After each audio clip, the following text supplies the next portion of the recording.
lineamentos de problemas por vindouros. Seria crível que Allan Kardec se houvesse enganado quanto à tarefa colaboracionista de Holstein? E, dado que se houvesse enganado, porque os espíritos que orientavam não esclareceram o seu equívoco? Admitindo, ainda, que esses espíritos houvesse cochilado, porque, então, os tais evangelistas, apóstolos, Moisés e Cia, do Sr. Holstein não usaram de sua autoridade, sua hierarquia espiritual junto aos guias de Kardec?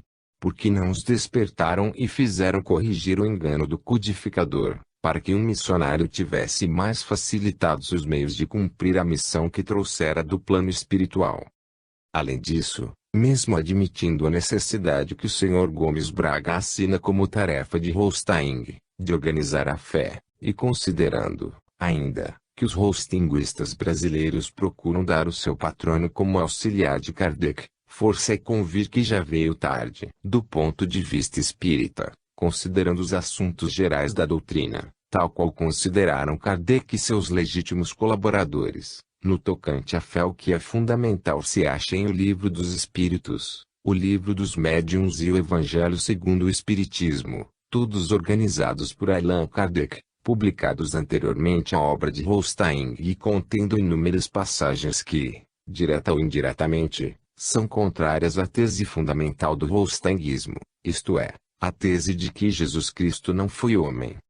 Ao contrário disso, os guias de Holstein andaram apenas, na França como no Brasil, levando o autor da obra anticristã e os aperfeiçoadores a torcer e falsear os evangelhos, a tirar ilógicas e falsas ilações de versículos destacados do Velho Testamento, no afã de encontrarem apoio à mais antiga das heresias surgidas no seio da cristandade, a de que Jesus Cristo não foi homem.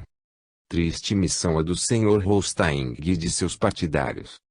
A terceira e última parte da tese que estamos discutindo diz que Holstein veio dar confirmação às facções anteriores. Como? Onde se apoia o Sr. Gomes Braga para externar um tal conceito? A primeira revelação, o Velho Testamento, contém as leis de Deus, que os judeus chamam Torá, profetizava a vinda do Messias, batia-se contra os desvios sacerdotais e predizia acontecimentos futuros naquele conjunto de livros chamados Neblim. Estes abarcavam tanto os grandes como os menores profetas. Outros livros históricos e poéticos o completavam. Nesses textos, onde há referências ao Messias, ele será um homem, um profeta, um rebento da casa de Davi. Tudo isso se cumpriu no tempo certo, no lugar predito, nas condições previstas pelos grandes videntes. Jesus Cristo ensina a sua doutrina e seus apóstolos e discípulos a transmitem. São os escritos que constituem a segunda revelação. De como se copiavam e se transmitiam esses livros sagrados diremos oportunamente. Basta, por hoje, dizer que havia regras rigorosíssimas para se lhes fazerem cópias, o que equivale quase a um trabalho impresso. Conhecem-se o número de capítulos, de versículos, de palavras, sabe-se qual o capítulo mediano, qual a palavra central. Com um tal luxo de minúcias, difícil é fazer mutilações e enxertos ou interpolações. Esses escritos estão representando de 19 a 32 séculos de tradições, de resistência, de força moral, de valor e respeito ao que é espiritual, suportaram tremendas vicissitudes, sucessivas destruições, cativeiro e perseguições, para resistir a tudo isso e manterem em tal harmonia que hoje, quanto mais avança a ciência, mais se confirma quanto neles está escrito. Desses escritos há atualmente 4 grandes códigos que constituem preciosidades de um valor incalculável. São eles, o Sinaítico, na Biblioteca de Moscou, o Vaticânico, em Roma, o Alexandrino, no Museu de Londres e o de Efrem, em Paris. Deles falaremos oportunamente com alguns detalhes. Por hoje limitamo-nos a dizer que o primeiro tira seu nome de um mosteiro de padres ortodoxos gregos, no Monte Sinai. O célebre mosteiro de Santa Catarina, tem uma altíssima antiguidade e foi descoberto em 1844 por Tischendorf, professor da Universidade de Lipsia. O segundo remonta ao quarto século de nossa era. Já em 1475 era citado no catálogo da Biblioteca do Vaticano, O terceiro, que se acha no Museu de Londres, procede da África e é tido como tendo pertencido a Santa Tecla, que foi abadesa de um convento em Alexandria. Sua primeira referência é do ano de 1098, quando foi apresentado ao patriarca de Alexandria, de onde lhe vem o nome. Por fim, o último, também chamado Codex Regius Parisiensis, encontra-se na Biblioteca de Paris. O nome de Código de Efrem se deve ao fato de um escriba o haver parcialmente estragado, para utilizar como palimpsesto, aí copiando a obra de um sírio, pai da igreja, chamado Efrem ou Efraim.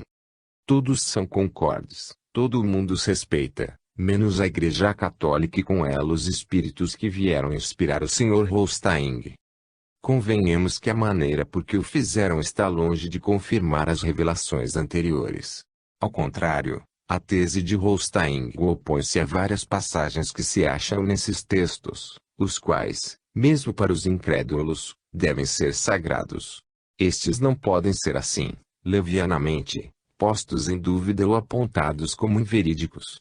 Para tanto fora-me ter um estudo comparativo, uma refutação honesta, uma argumentação lógica, e isso só se consegue à custa de muito estudo sistemático e paciente, o que requer anos de devotamento para tentar provar possíveis inverdades em textos tão respeitáveis.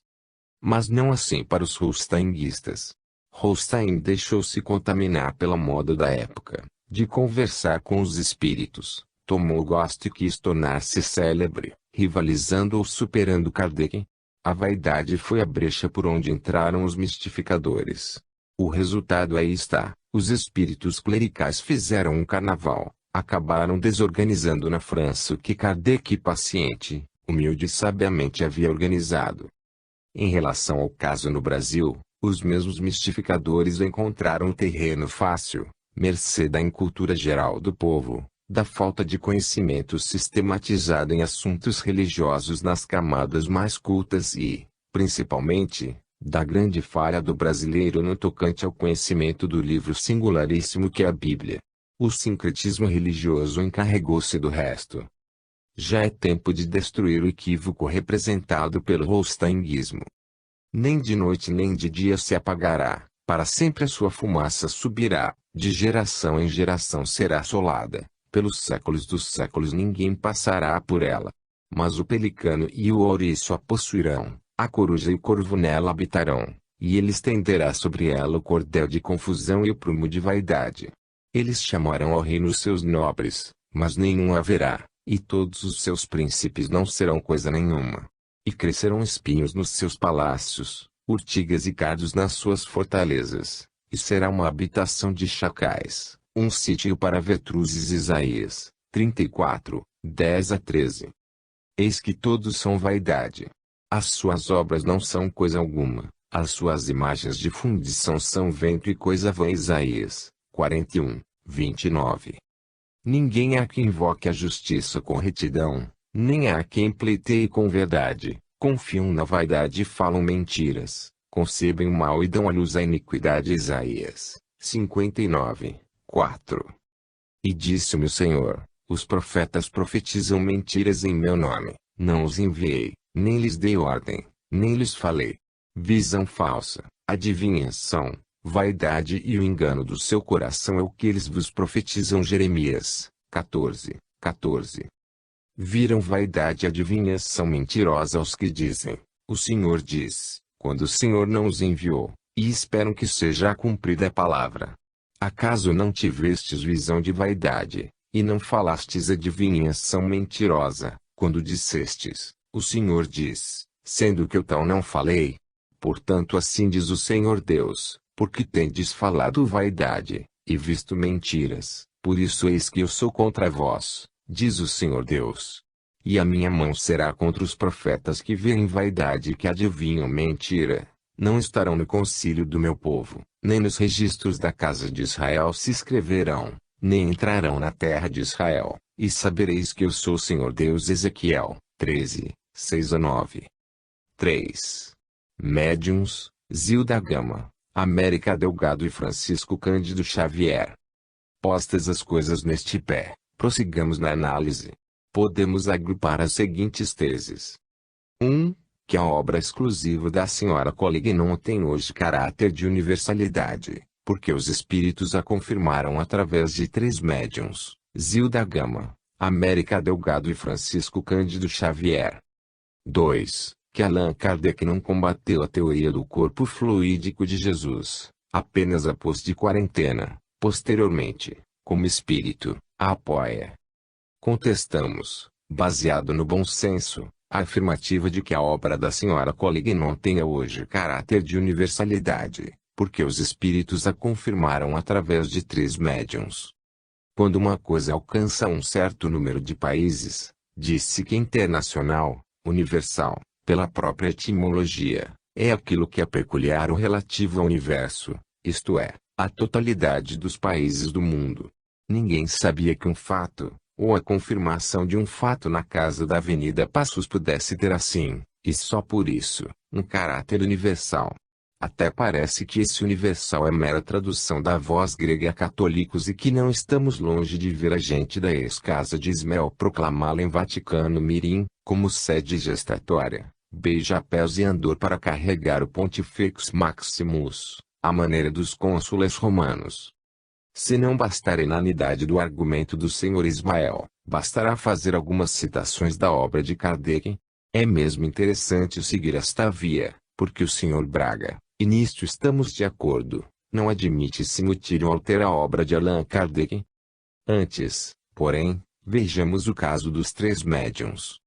Francisco Cândido Xavier, médium que está desempenhando notável tarefa no cenário espírita nacional e deve estar sendo metido levianamente em negócios escusos, pois escuso é usar o prestígio por ele conquistado entre os espíritas, para valorizar uma teoria que a maioria dos profitentes da doutrina impugna e sobre a qual os seus guias mantêm um discreto silêncio.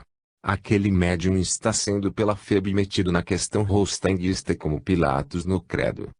É possível que os espíritas recentes o ignorem, mas faz ainda muitos anos, o jornal Mundo Espírita denunciou, em artigos assinados por pessoa de grande estatura moral e de projeção social, o senhor General Araípe de Faria, um caso escabroso de adulteração de livro psicografado por Francisco Cândido Xavier. É o caso de uma obra que se esgotou e, ao publicar a 2ª edição, a FEB alterou certas passagens, afeiçoando-as aos princípios holsteinguistas. Tão grave e indefensável era a acusação, que a Federação Espírita Brasileira remeteu-se ao silêncio, apanhou sem tugir nem mugir. Mas nem se arrependeu nem corrigiu, antes seguiu o prolóquio: cesteiro que faz cesto, faz um cento. Ora, os espíritos que têm ditado livros a Francisco Cândido Xavier são criteriosos e equilibrados. Não iriam dizer uma coisa hoje e outra amanhã, defender uma tese agora e atacá-la ou defender tese contrária mais tarde, que isto é privilégio de certos políticos. Não iriam fazer alterações, corrigendas ou aditivos naquilo que disseram, e que deve ter passado pelo crivo de minuciosa análise. Admitindo mesmo que tivessem tido necessidade de o fazer, teriam tido aquele gesto de elementar elegância dos escritores probos e que sabem respeitar o seu público, para serem, também eles, respeitados, ou escreveriam um prefácio para a nova edição modificada, dando conta da alteração, ou poriam, no trecho alterado, uma nota em rodapé. Fazê-lo de forma subreptícia é marcar de suspeição o seu trabalho, quiçá o próprio nome, porque deixam de viver às claras, como manda o belo lema positivista. Já agora nova suspeita é levantada contra outra obra psicografada por Xavier. Contra o médium. Não, contra os editores, contra a FEB. Levanta o Dr. Henrique Andrade, nome prestigioso nos meios espíritas do país, em Aurora, N. Grau 191, de 1, graus de abril do corrente ano. É o caso de uma comunicação do espírito de Humberto de Campos, publicada em 1937 pela Federação Espírita Brasileira, no volume Crônicas de Além-Túmulo, e uma passagem do mesmo espírito, no seu livro Brasil, Coração do Mundo, Pátria do Evangelho, recebidas ambas por aquele médium e esta publicada em 1938, ou seja, apenas um ano após a primeira. Na mensagem, Humberto de Campos cita os mais destacados nomes que seguiram o rastro de Kardec. São eles, pela ordem de citação, tanto vale dizer, de importância, Camille Flammarion, Gabriel Delany e Leon Denis, versando a cosmologia e a filosofia sob o ângulo espírita e inaugurando uma nova época para o pensamento religioso. Nenhuma palavra sobre Holstein. Entretanto, um ano mais tarde, lá vem o mesmo espírito, na segunda obra referida, dizer que a missão de Kardec contaria com uma pleiade de auxiliares de sua obra, destacados particularmente para auxiliá-lo, nas individualidades de Baptista Holstein, que organizaria o trabalho da fé, etc. Agora Holstein passou a perna naqueles três grandes vultos. É incrível que o espírito do ativo maranhense tivesse cochilado na primeira mensagem. Como poderia ignorar, como ignorou, a segunda figura do espiritismo, conforme sua classificação, e que a FEB hoje coloca ombro a ombro com Allan Kardec, se não pouco acima. Remetemos o leitor para o citado artigo de Aurora. Agora seja-nos lícito registrar uma impressão que colhemos há muito tempo, a semelhança de estilo entre André Luiz, Humberto de Campos e Emmanuel, de um lado, e as traduções da FEB, nestes últimos 10 ou 12 anos, do outro. Se fizer um estudo meticuloso, além da linguagem demasiado rebuscada, encontraremos muitos símiles nas páginas impressas e atribuídas àqueles espíritos e à fraseologia dos dois mais acreditados tradutores da FEB nesta fase. Há um preciosismo de linguagem que não se compadece com o nível cultural da massa espírita. Há frases feitas e expressões de que fazem um emprego abusivo, dir-se-ia que são clichês. Em compensação, as traduções contêm inúmeros lapsos, que denotam pouca segurança da língua original. Assim, por exemplo, expressões como estas: Deus não tem pontos de trevas, quando no original o point não é ponto mas segunda negação, quando pergunta se o templo pode usar o dinheiro da prostituição, que a lei condena, e quando se diz que, na impossibilidade de recusa, seja tal dinheiro empregado na construção de sentinas, o tradutor verteu guarda-roupa por guarda-roupa, o que é terrível ironia, mas altera o pensamento fundamental. De cincadas que tais está cheia a obra traduzida pela FEB. O pior é que em muitos casos dá nos períodos absurdos ou sem sentido. Por tudo isso não é possível aceitar a inclusão de Francisco Cândido Xavier entre os médiuns que receberam mensagens pró-Holstein. Além disso, os espíritos que lhe têm ditado obras sabem quanto é delicado o problema e esperavam que o escândalo viesse a arrebentar mais dia menos dia. Dando mostras de sua longanimidade, ladearam o assunto, deixando que os homens o resolvessem. Entretanto, cada vez mais a FEB se afunda no erro imperdoável de torcer o pensamento de Kardec até textos da Bíblia, não só para defender um ponto suspeitíssimo de doutrina, mas, já agora, para defender posições que foram tomadas de assalto.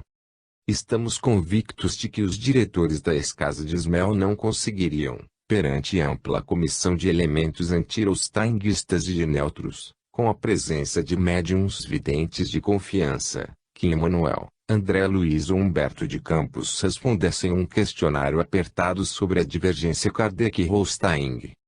Quanto aos outros dois médiuns, senhoras dignas de todo respeito, é preciso que, como médiuns, sejam consideradas independentemente de sexo, porque a mediunidade é dom do espírito. Terminantemente suas mensagens não podem ser aceitas ou, pelo menos, não podem ainda ser aceitas. Valer-nos-emos das palavras de Allan Kardec em O Evangelho segundo o Espiritismo traduzido pelo Dr. Guilom Ribeiro, antigo presidente da FEB, e tem o volume de onde extraímos o trecho à indicação, de 3 edição de 1947. Falando da universalidade dos ensinos dos Espíritos, lemos, a página 19 e seguintes. Não é essa, porém, a única vantagem que lhe decorre da sua excepcional posição. Ela lhe faculta a inatacável garantia contra todos os cismas que pudessem provir, seja da ambição de alguns, seja das contradições de certos espíritos. Tais contradições, não há negar, são um escolho, mas que traz consigo o remédio, ao lado do mal.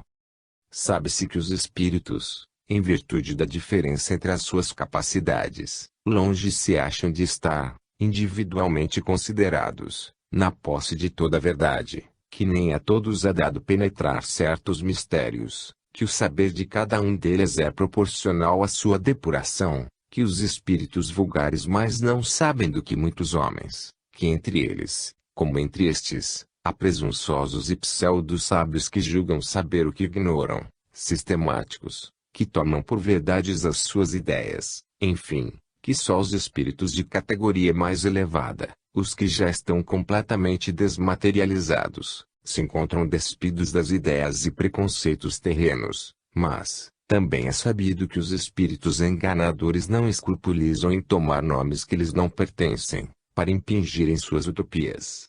Daí resulta que, com relação a tudo que seja fora do âmbito do ensino exclusivamente moral, as revelações que cada um possa receber terão caráter individual, sem cunho de autenticidade, que devem ser consideradas opiniões pessoais de tal ou qual espírito e que imprudente for aceitá-las e propagá-las levianamente como verdades absolutas. O primeiro exame comprobativo é, pois, sem contradita, o da razão, ao qual cumpre se submeta, sem exceção, tudo que venha dos espíritos. Toda teoria em manifesta contradição com o bom senso, com uma lógica rigorosa e com os dados positivos já adquiridos, deve ser rejeitada, por mais respeitável que seja o nome que traga como assinatura. Incompleto, porém, ficará esse exame em muitos casos, por efeito da falta de luzes de certas pessoas e das tendências de não poucas a tomar as próprias opiniões como juízes únicos da verdade. Assim sendo, que hão de fazer aqueles que não depositam confiança absoluta em si mesmos? Buscar o parecer da maioria e tomar por guia a opinião desta. De tal modo é que se deve proceder em face do que digam os espíritos, que são os primeiros a nos fornecer os meios de consegui-lo. A concordância no que ensinem os espíritos é, pois, a melhor comprovação. Importa, no entanto, que ela se dê em determinadas condições. A mais fraca de todas ocorre quando um médium, a sós, interroga muitos espíritos acerca de um ponto duvidoso. É evidente que, se ele estiver sob o império de uma obsessão, ou lidando com um espírito mistificador, este lhe pode dizer a mesma coisa sob diferentes nomes. Tampouco garantia alguma suficiente haverá na conformidade que apresente o que se possa obter por diversos médiuns, no mesmo centro, porque podem estar todos sob a mesma influência. Uma só garantia séria existe para o ensino dos espíritos: a concordância que haja entre as revelações que eles façam espontaneamente, servindo-se de grande número de médiuns estranhos uns aos outros em vários lugares. Vê-se bem que não se trata aqui das comunicações referentes a interesses secundários, mas do que respeita aos princípios mesmos da doutrina. Prova a experiência que, quando um princípio novo tem de ser enunciado, isso se dá espontaneamente em diversos pontos ao mesmo tempo e de modo idêntico, se não quanto à forma, quanto ao fundo. Os negritos são nossos. Como se vê, esta passagem de Kardec se ajusta como uma luva ao caso Holstein. É a sua dissecação. Assim, é ainda o próprio Kardec quem responde ao Sr. Gomes Braga. Dois médiuns da mesma casa, submetidos à mesma influência intelectual e espiritual, tanto de encarnados quanto de desencarnados, não podem pretender que as suas afirmações, contrárias ao bom senso, à razão e à universalidade de um ensino que, baseado nos fatos, se tem continuado através de mais de 25 séculos, sejam levadas a sério, a não ser neste aspecto único, o grande mal feito à doutrina do Cristo e a terceira revelação, que a confirma. Vejamos agora a segunda tese. Ela já está implicitamente combatida pelas palavras do codificador, citadas acima. No entanto, vamos adicionar mais alguma coisa. Em A Gênese, de Allan Kardec, capítulo 14, item 36. Páginas 338 e 339, na tradução de Antônio Lima, publicada pela FEB em 1935, lemos: deve-se notar que as aparições tangíveis só têm aparências da matéria carnal, mas não as suas qualidades, em razão da sua natureza fluídica, não podem ter a mesma coesão, porque na realidade não é carne. Elas se formam instantaneamente, e do mesmo modo desaparecem ou se evaporam pela desagregação das moléculas fluídicas. Os seres que nestas condições se apresentam não nascem nem morrem como os outros, os vemos ou não, os vemos mais, sem se saber de onde vêm, como vieram, nem para onde vão. Não se poderia matá-los, prendê-los, nem encarcerá-los, porque eles não têm corpo carnal, os golpes que lhes dessemos cairiam no vácuo. Tal é o caráter dos agêneres, com os quais se pode conversar sem se saber o que eles são, mas que não se demoram e não podem tornar-se comensais de uma casa, nem figurar entre os membros de uma família. No mesmo livro, capítulo 15, itens 65 a 67, páginas 400 a 402, temos: a vida de Jesus na Terra apresenta dois períodos, o precedente e o seguinte à sua morte.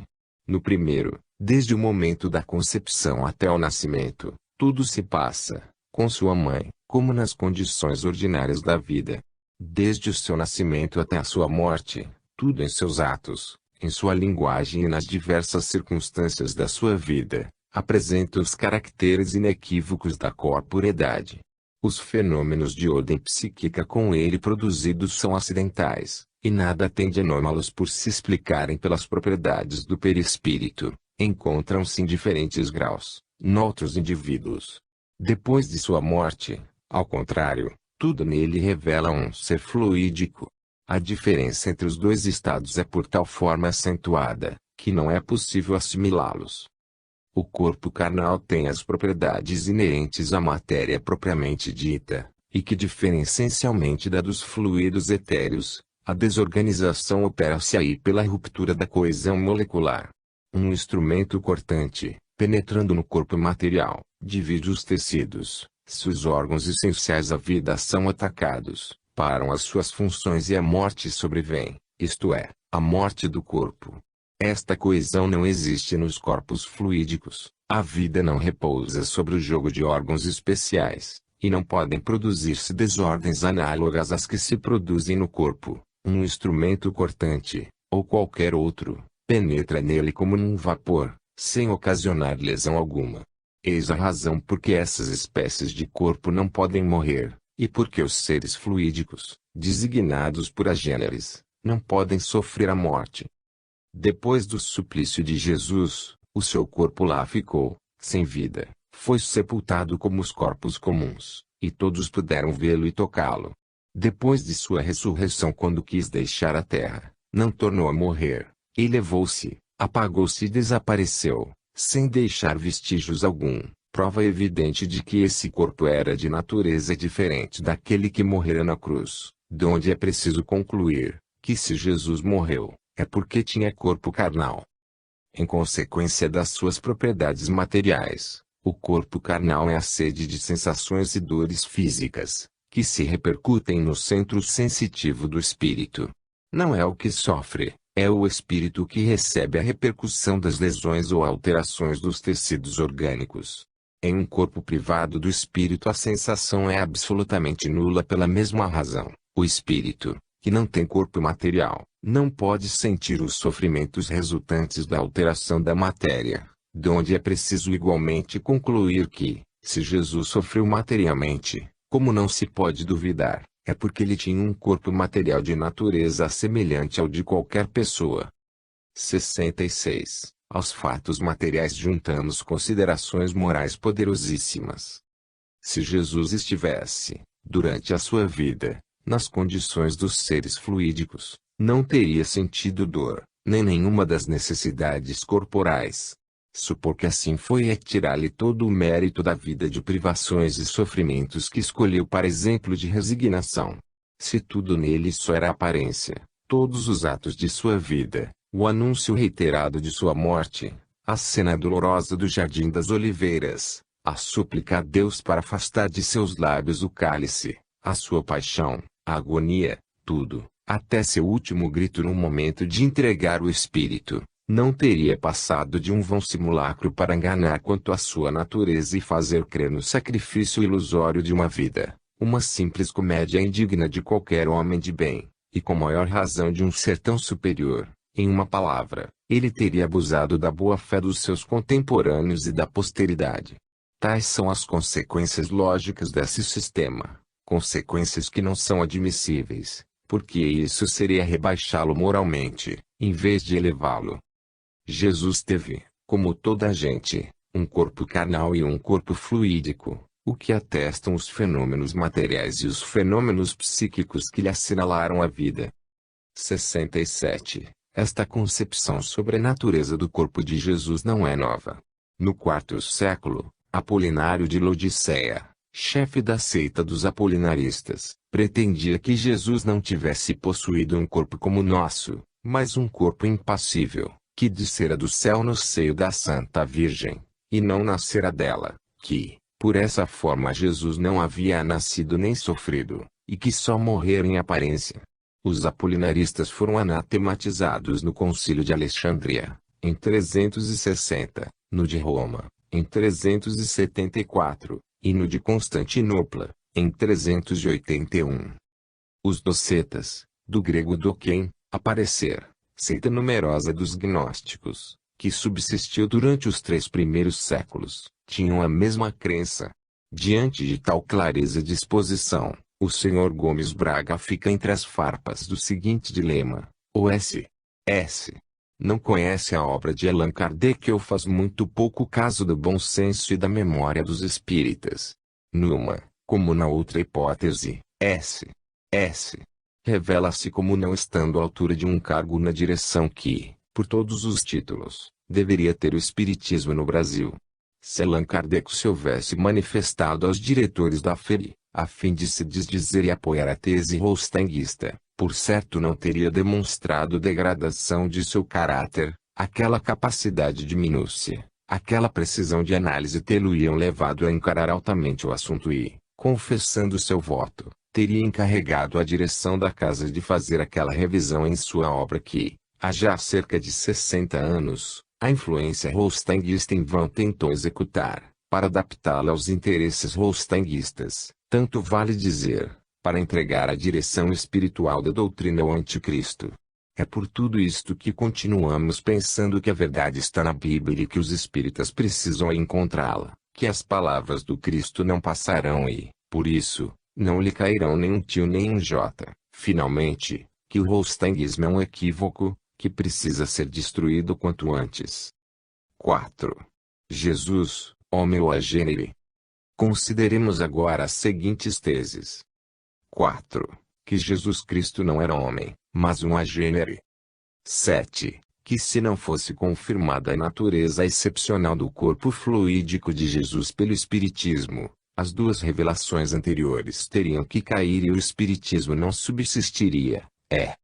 X. Que quem nega que Jesus tenha sido um agênere nega também a codificação kardeciana, não é espírita. Antes, porém, de entrarmos na análise destas 3 teses, seja-nos lícito fazer algumas considerações tendentes a dar a compreender a nossa atitude e, do mesmo passo, atenuar os temores de alguns confrades muito tíbios, que julgam que estamos fazendo escândalo. Tais confrades têm um modo singular de entender a função evangelizadora, acham que não se devem atacar os erros, pois isto seria, a seu ver, uma prova de intolerância, mas não raciocinam que, com silêncio, estão endossando os mesmos erros, não pensam que as altas fontes que despejam ensinos errados estão desviando criaturas do bom caminho, temem ofender aos amigos que confundem as próprias ideias, convicções e interesses com a verdade e não temem ofender ao Mestre, que não se zanga e nem protesta, e cujo nome vive em suas bocas, mas cuja doutrina neles encheu o cérebro nem lhes melhorou o coração. Particularmente para os espíritas, o que mais deve interessar é aquilo que repercute no espírito, que é eterno. Então, nesta questão de falsificar versículos da Bíblia e adulterar as obras de Kardec pode não haver escândalo para os espíritos revestidos na matéria e mais preocupados com as exterioridades, com as aparências, os proventos materiais e a importância das posições que ocupam, do que propriamente com a aquisição de conhecimentos e a sua utilização, no sentido de se melhorarem e ajudarem os seus semelhantes a se melhorarem. Mas do outro lado, No plano espiritual, o escândalo rola há muitos anos. Fosse alguém tentar discutir os mesmos pontos que estamos discutindo nas salas da Avenida Passos e seria convidado a não tocar no assunto, que é questão fechada. Fosse uma sociedade adesa à Federação Espírita Brasileira abordar a matéria em família, talvez acabasse expulsa, como foi o caso da Federação Gaúcha, por algo menos que isso. Os hostinguistas não querem a discussão, porque o hostinguismo é uma fascinação, é uma obsessão coletiva, como obra do anticristo, que é. Por outro lado, a grande maioria dos dirigentes espíritas kardecistas ou anti-hostinguistas, perdoem-nos que lhes digamos, leiam bastante, mas não fizeram da doutrina um estudo sistemático, fichado, arrumado. Parece que ignoram que ainda há muita coisa de Kardec que é desconhecida em nossa língua, que certos temas, explorados por ele, indicam que tinha em mente obras outras que sua moléstia não permitiu concluir ou esboçar. E até hoje, salvo os seus contemporâneos Flammarion, Leon Denis, Delany, sob certo aspecto, Bozano, não surgiu um espírita que estivesse à altura da tarefa de continuador, para a qual é necessário um perfeito conhecimento da obra do codificador e um conhecimento igual, se não maior, da Bíblia, como elemento imprescindível ao completo desenvolvimento da parte moral da doutrina, enfim para fazer, segundo a expressão feliz de Oswaldo Melo, não Evangelho segundo o Espiritismo, mas Espiritismo segundo o Evangelho. Ora, os dirigentes da FEB não estão compreendendo a responsabilidade que lhes pesa sobre os ombros. Parece que ignoram que o Espiritismo não foi codificado para se converter numa religião, o que fora desconhecer a origem e a função das religiões no seu aspecto social, nem, muito menos ainda, para combater as religiões existentes, mas para dar elementos científicos, filosóficos e morais que despertem a fé nos incrédulos e a fortaleça nos que a têm tíbia e vacilante, nos que a têm apocada. Esses nossos estimáveis confrades que vivem, assim, temerosos do escândalo, estão ajudando o maior escândalo dentro das hostes espíritas nacionais, pois é indiscutivelmente no Brasil que o espiritismo tem tido o maior desenvolvimento na sua feição moral, quase diríamos religiosa, posto que aquilo que tem ganhado em extensão tenha perdido em profundidade. A esses espíritas queremos lembrar o significado de escândalo. Assim o define o grande dicionário de Laudelino Freire: escândalo, sm lat. Scandalum. Ocasião de erro ou pecado, especialmente quando produzida pelo mau exemplo. 2. Aquilo que pode induzir em erro ou pecado. 3. Indignação suscitada por ação ou palavra indecorosa. 4. Ofensa, injúria. 5. Pessoa ou coisa que escandaliza. 6. Alvoroço, tumulto ou agitação a que dá causa um fato repreensível. Diante disso, escândalo é a deformação de textos bíblicos para servir à restauração de uma heresia velha de 19 séculos, já combatida por alguns dos apóstolos de Jesus Cristo, principalmente por João. Como querem agora esses espíritas, que se dizem seguidores da doutrina do Cristo, que pretendem conhecer os evangelhos, que a eles fazem referências em artigos de jornais e em discursos nas suas sociedades, que se faça à vista grossa aquilo que pode induzir em erro, como não sentem ofensa, injúria, coisa que escandaliza nessa liberdade que os hostinguistas estão tomando de falsificar um livro respeitabilíssimo como é a Bíblia, de adulterar o pensamento e a palavra escrita de Allan Kardec, de aceitar instrução de espíritos mistificadores, que tomam o nome dos apóstolos, dos evangelistas e do codificador, para sustentarem uma tese que este combateu vivamente, e que não pode ser aceita por quem tenha sólida cultura evangélica. Concordem que o escândalo não é nosso. Lembre-se de que também houve quem se escandalizasse com os ensinos de Jesus Cristo. Mas recordem as palavras do Nazareno em relação aos que viam escândalo no que dizia. Os dias que estamos vivendo mostram que a humanidade tende para uma fé raciocinada.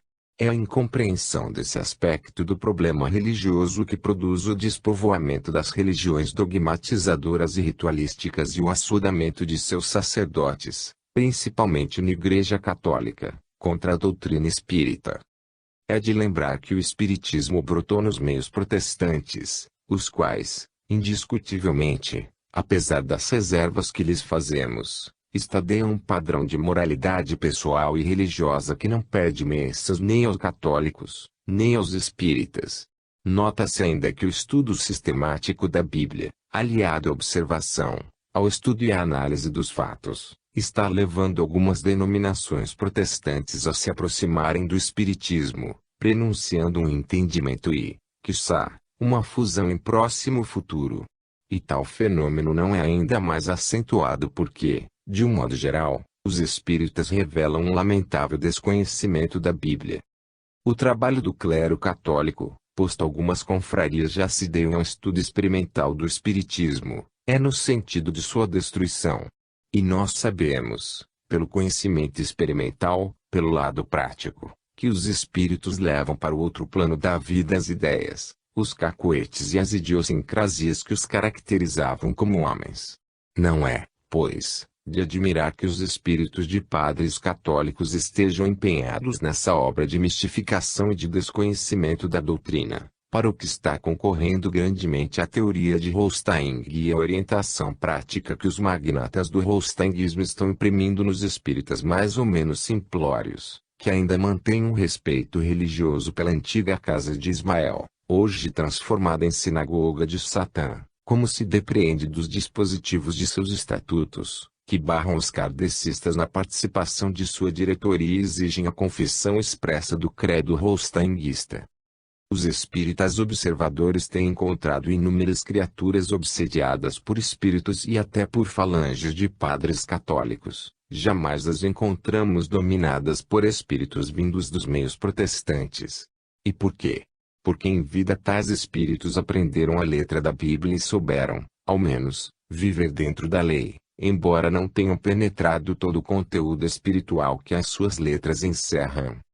Ainda agora, uma das figuras mais respeitáveis que conhecemos, o reverendo Otoniel Mota, pastor protestante, notável filólogo, espírito boníssimo e caráter adamantino, em artigo publicado na revista Unitas, de julho de 1948, diz o seguinte, que transcrevemos, data vênia. Diante disso, que disse eu? Disse que, se amanhã me provassem que, de fato, os desencarnados podem manifestar-se e pôr-se em contato com os encarnados, a minha religião não sofreria com isso coisa alguma. Meu Salvador continuaria a ser o mesmo, ainda que um anjo do céu me viesse dizer o contrário. Disse, mas, que estando a questão no pé e que nula deixaram homens como Richetti e Flournoy, em prudência, com ideias preconcebidas, afirmar que o espiritismo não passa de fraude ou satanismo. Se amanhã se provar que um desencarnado se comunica, sem a menor dúvida, com este mundo, a Igreja sofrerá muitíssimo no seu prestígio, assumindo agora uma atitude negativa, a de intolerante, como aconteceu no caso de Galileu, que lhe foi, e será um espinho atravessado na garganta. Isso disse e continuo a dizer. Ora bem, a imprensa publicou há pouco um telegrama de Londres, que me deixou surpreso e que morreu no silêncio, quando eu esperava certo reboliço. Até agora estou esperando um pouco mais de luz sobre o laconismo daquela notícia. Resumidamente, dizia o telegrama que, pela primeira vez, havia sido publicado o texto em que a Igreja reconhece que desencarnados possam ser agentes nos fenômenos psíquicos. Mais ou menos isto. Não dizia qual era a Igreja, mas quanto à palavra Igreja, mormente em nosso meio, não se ajunta nenhum adjetivo, subentende-se que se trata da Igreja Romana. Como porém, o telegrama vinha de Londres, é possível que se trate da Anglicana. Seja como for, essa notícia me satisfez, porque revela, segundo penso, uma sensata mudança de atitude numa corporação respeitável, que dessa forma, sem se comprometer com as doutrinas do Espiritismo, esconde o flanco aos dardos que lhe viriam implacáveis, se é caso ficasse um dia provado o que os espiritistas afirmam. E se querem saber todo o meu pensamento, direi que saudaria com efusão de alma o dia em que ficasse provado que a sobrevivência dos mortos é um fato de todo incontestável. A apologética cristã, nesse dia, receberia, é claro, um poder tremendo para a confusão da incredulidade. Num mundo cada vez mais séptico e grosseiramente materialista e ateu, essa revelação seria água fria na fervura. Os espíritas não se estarão preparando para os tempos que se aproximam, se não souberem superar suas próprias debilidades internas, assim individuais como coletivas, e das quais a maior é, por sem dúvida, a falta de conhecimento e consequente prática do Evangelho, para o que contribui a heresia do cetista, hoje ressuscitada com o nome de holsteinguismo. Mas vamos às teses. Diz a quarta que Jesus não era homem, mas um simples agênere. Responderemos com a Bíblia. Assim lemos na chamada Bíblia da Bahia, a que nos reportamos no primeiro artigo. E o Verbo se fez carne, e habitou entre nós, e nós vimos a sua glória, como Filho unigênito do Pai, cheio de graça e de verdade. João 1:14. E visivelmente é grande o sacramento da piedade, com que Deus se manifestou em carne, foi justificado pelo Espírito, foi visto dos anjos, tem sido pregado aos gentios, crido no mundo, recebido na glória. 1 Timóteo 3:16.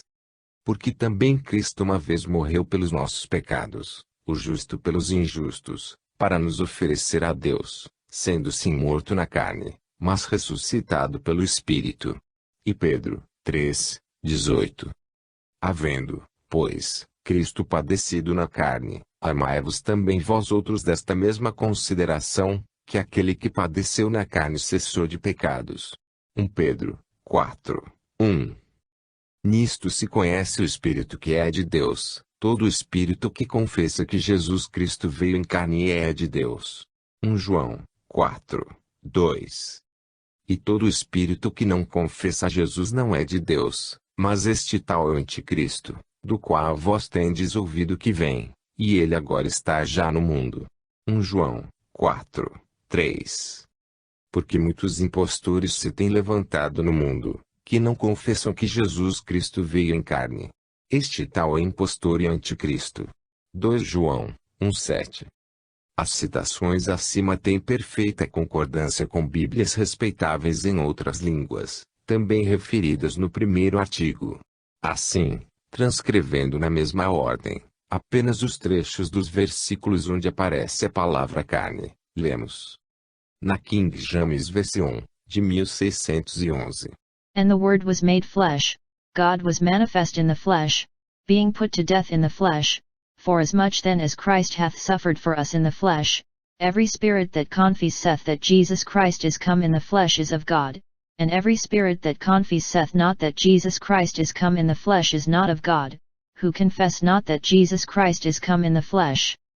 A Vulgata Latina, que não havíamos citado anteriormente, porque não a possuíamos, assim concorda. Et verbum carne factum est et habitavit in nobis, quod manifestam est in carne, justificatum est in spiritu, mortificatus quid in carne, vivificatus autem spiritus, Christus igitur passo in carne, omnis spiritus qui confitetur Jesus Christum in carne venicis Deo est, et omnes spiritus qui solvit Jesum est Deo non est, que non confitetur Jesum Christum in carne.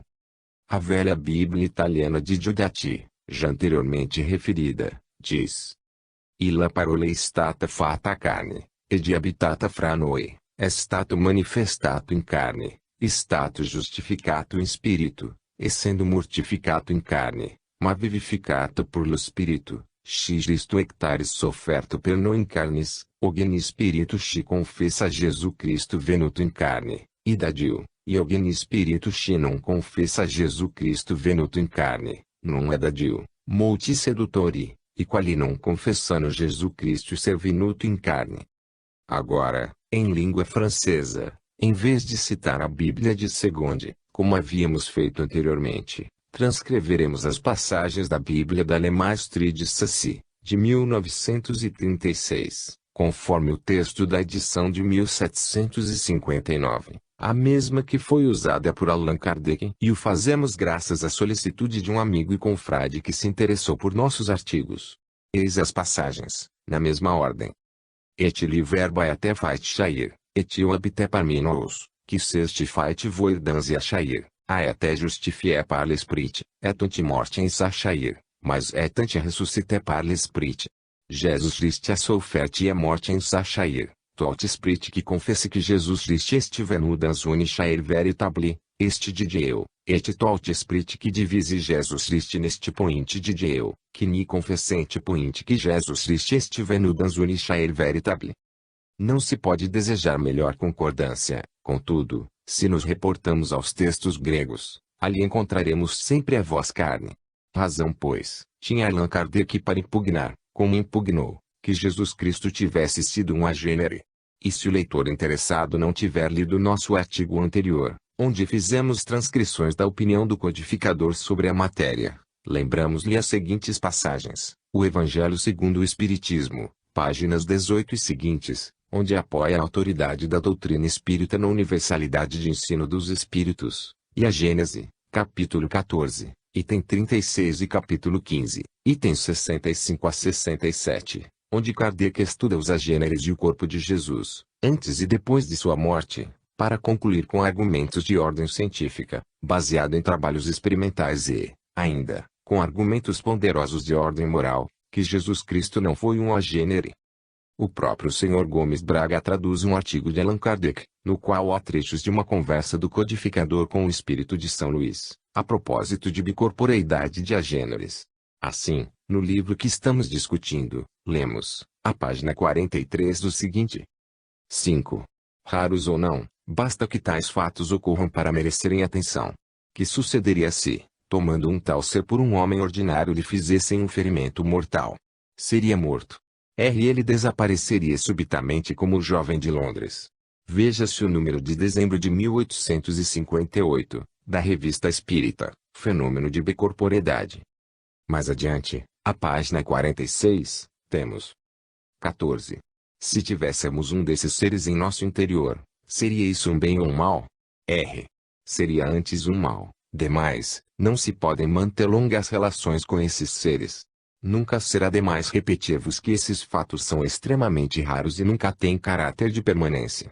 As aparições corporais instantâneas, como as de Bayonne, são muito menos raras. Repare o leitor que é um artigo de Allan Kardec, onde o autor reproduz um diálogo mantido com o espírito de São Luís, que foi um dos instrutores para a obra de codificação da doutrina. Ora, se Kardec houvesse posto o assunto de quarentena, não teria publicado esse artigo e, quiçá, outros mais, não teria escrito as passagens citadas pouco acima, principalmente a que se acha em a Gênese.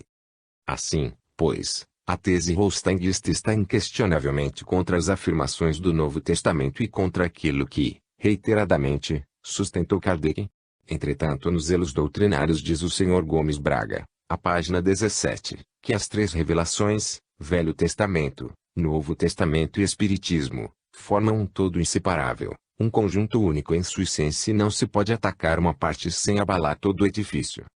Quer isto dizer, desde que não nos afastemos da lógica e levemos em conta quanto dizem várias passagens, entre as quais destacamos esta, que, vários enviados, Messias, desceram à terra, procuraram dois iniciados encarnados na França e lhes retransmitem o Evangelho de Jesus Cristo, restabelecendo-o, explicando-o, para duas obras que se completam, porém, cada uma destinada a um público, conforme prometido para a época da vinda do Consolador. 1. Realmente as três revelações se completam e formam um todo inseparável e não se pode atacar uma parte sem abalar todo o edifício. 2. Rostaing abalou em uma dessas partes, o Novo Testamento, aceitando comunicações de espíritos mistificadores, que afirmaram coisas em contrário àquela parte da Bíblia, mas 3. As coisas do Novo Testamento, no seu contexto, confirmam passagens do Velho Testamento ou, por outras palavras, este profetiza e aquele confirma a profecia, assim sendo. 4. As alterações fundamentais, que o rostainguismo introduz no Novo Testamento, abalam infirmando, ou indiretamente alterando o Velho Testamento. 5. A obra de Allan Kardec está em perfeita concordância com a Bíblia e, em consequência, não concorda com a de Rostaing. Assim sendo, é Rostaing que abala as três peças daquele monumento e, pelo visto, o Sr. Ismael Gomes Braga, e com ele os atuais dirigentes da Federação Espírita Brasileira, se acham metidos em tremenda contradição. Como o Sr. Gomes Braga não admite que se toque nesse monumento, sob pena de não ser considerada espírita. Nós agora concluímos, os hostinguistas não são espíritas, porque não são cristãos. É uma pena que tanta gente bem-intencionada esteja sendo empolgada pelo brilho de lantejoulas, por esse falso espiritismo que é o hostinguismo, nem cristão, nem kardecista. Passemos à tese seguinte. A afirmação de que se não fosse confirmada a natureza excepcional do corpo fluídico de Jesus pelo Espiritismo, as duas revelações anteriores teriam que cair e o Espiritismo não subsistiria de uma leviandade e de um atrevimento que custa a crer que a tivesse feito o distinto Sr. Gomes Braga. Tanto no primeiro como neste artigo, fizemos citações relativas ao corpo de Jesus, extraídas de Bíblias autorizadíssimas. Inicialmente não citamos a Vulgata Latina e a Bíblia Francesa de Saci porque não as possuíamos. Tão logo foi possível obtê-las, a elas nos reportamos. No entanto, queremos dizer aos que porventura tenham notado esta lacuna, que as edições atuais da Vulgata Latina andam um tanto simplificadas, sendo aconselhável muito cuidado no seu manuseio. Basta dizer que já não trazem as edições dos últimos tempos o prefácio de São Jerônimo, onde claramente reconhece o princípio reencarnacionista, que o Vaticano condenou como heresia. Ora, todos os textos que citamos vêm de traduções diretas dos originais gregos, que reputamos os melhores. Em nenhuma dessas citações há forma condicional, há a dependência de uma confirmação posterior, em nenhuma se pede o endosso futuro da doutrina espírita para que aquelas duas revelações tenham validade. Agora a última tese de hoje. Diz ela que quem nega que Jesus tenha sido um agênere nega também a codificação kardeciana, não é espírita. Tese absolutamente falsa. A codificação espírita é dita kardeciana porque seu coordenador foi Allan Kardec. Este não criou uma teoria, deduziu-a de milhares de mensagens, dadas a centenas de médiuns, em dezenas de lugares, utilizou o material onde havia concordância, médiuns da estatura de um Camille Flammarion, nome que dispensa adjetivos, e que recebeu boa parte das mensagens de A Gênese. Nesse livro, bem como em artigos da Revue Spirit, Revista Espírita, 12 volumes, combateu vivamente a tese de Holstein, negando peremptoriamente que Jesus Cristo tenha sido um agênere. Em nenhuma das obras dos grandes vultos que colaboram naquela primeira fase do Espiritismo encontram-se referências à tese de Holstein, nem em Flammarion, nem em Leon Denis, nem em Gabriel Delane. A própria senhora Collignon, como bem o confirma o Sr. Ismael Gomes Braga, não aceitava como autênticas e legítimas, como verdadeiras, as mensagens saídas de sua própria pena. Em resumo, segundo o caso do ilustrado Sr. Ismael Gomes Braga, nenhum desses nomes se inclui entre os espíritas, não eram espíritas, nem o próprio Allan Kardec. Que tremenda confusão na mente dos holsteinguistas. Bem razão tínhamos de fechar o primeiro artigo com aquela parábola do Evangelho de Lucas, capítulo 20. Ela tem uma réplica em Mateus, que diz, em 21:43, que o reino de Deus vos será tirado, e será dado a uma nação que dê os seus frutos. Nas sociedades espíritas esta parábola dos lavradores maus precisa ser lida todos os dias, até que dela haja compenetração. Porque ninguém fugirá da lei, quanto mais dela nos afastarmos, mais a ela nos sentiremos presos. E os holsteinguistas precisam tomar tento para que, mais tarde, como espíritos, não tenham que verificar, no sofrimento e demasiadamente tarde, que bem razão tinha o grande iniciado Florentino quando disse: Nessum major dolores se recordar-se dá ao tempo feliz nella miseria. 5. As três revelações. Passemos a outros itens. Vejamos hoje os seguintes. 6. Que as três revelações, Velho Testamento, o Novo Testamento e Espiritismo, formam um todo inseparável, um conjunto único em sua essência e não se pode atacar uma parte sem abalar todo o edifício. A obra de Holstein é uma parte desse conjunto. 9. Que negar fé à obra de Holstein é minar o edifício todo, desde Moisés até os nossos dias. A primeira parte da tese 6 é justa, a parte final é falsa. E o porque a obra de Holstein não pode ser, a justo título, considerada como parte integrante da doutrina espírita. Esta é cristã e a obra de Holstein é anticristã, representa um transviamento, a restauração de uma heresia que já fora combatida desde o tempo dos apóstolos, como se pode ver em inúmeras citações nas epístolas de João, de Paulo, de Pedro, no Evangelho de João, nos Atos dos Apóstolos. Já dissemos, reiteradamente, que aquela obra procura abalar a solidez de um monumento monolítico, como é a Bíblia. O grande advogado deixou-se empolgar pela ideia de se notabilizar através da doutrina espírita. Mas o seu empolgamento não era por levar o conhecimento da verdade um pouco mais além, como não era uma contribuição para